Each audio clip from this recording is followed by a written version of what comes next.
Welcome to my YouTube channel. මමගේ අලුත්ම YouTube channel එකට ඔයාලව ආදරයෙන් පිළිගන්නවා. ඇත්තටම ගෙදරදීම අපිට ඩයට් එකක් කරනකොට ලොකු වියදම් නැතුව ගෙදර තියෙන දේවල් වලින්ම අපිට ඩයට් එක කරන්න පුළුවන්. අපි ගෙදර තියෙන දේවල්ම පාවිච්චි කරලා මොකද මමත් ගොඩක්ම දුරට ගෙදර තියෙන දේවල් දාලා තමයි මම ඩයට් එක කරන්නේ.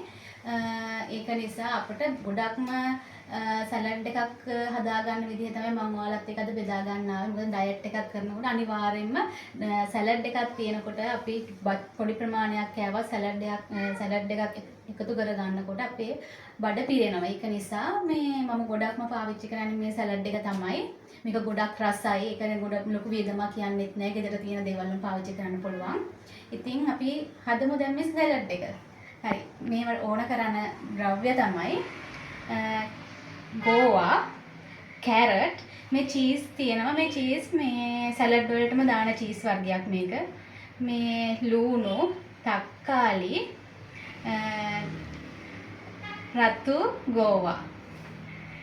බිත්තර, ඔයාලට මේ බිත්තර නැත්තම් චිකන් ඒ වගේ දෙයක් ගන්න පුළුවන්. තව ලුණු, ගම්බිරිස්. මේ ටික විතරයි දැන් අපට ඕන කරන්නේ. මේ සලාඩ් එකට වෙන කිසිම දෙයක් ඕන කරන්නේ නැහැ.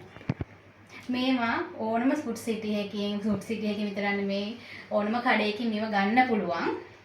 ඔයාලට ඒක කිසි ප්‍රශ්නයක් නැහැ. ගන්න පුළුවන් ඕනම තැනකින් මේ ටික ගන්න පුළුවන්. හරි. අපි දැන් මේ ටික හදමු. ඉස්සෙල්ලාම මම රතු ගෝවා ටික එකතු කර ගන්නවා.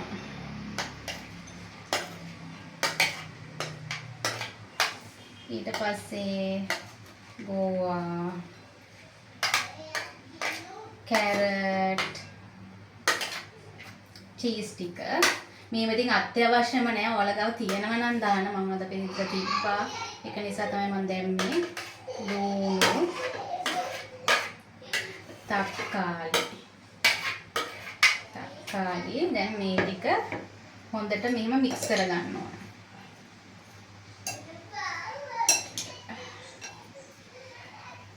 හොඳට මික්ස් කර ගන්නවා. ඇත්තටම මේක කෑවොත් මේක අපිට ගන්න පුළුවන්. මේක අපිට උදේට, දවල්ට, රෑට උදේට ගන්නවා නම් පාන් පෙති දෙකක් එක්කලා මේක ගන්න පුළුවන්.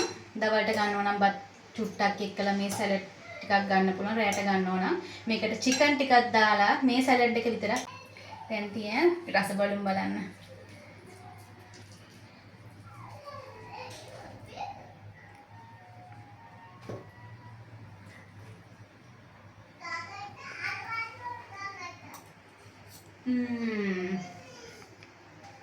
හදලා බලන්න. එහෙනම් ඔයාලා හැමෝටම ආයෙ වීඩියෝ එකකින් මම එන්නම්. ඔයාලා හැමෝටම සුබ දවසක්. මාව ෆලෝ කරන්න කියලා මම ඔයාලගෙන් ඉල්ලනවා. එහෙනම් හැමෝටම සරණයි. මම ගිහින් එන්නම්. බයි බයි.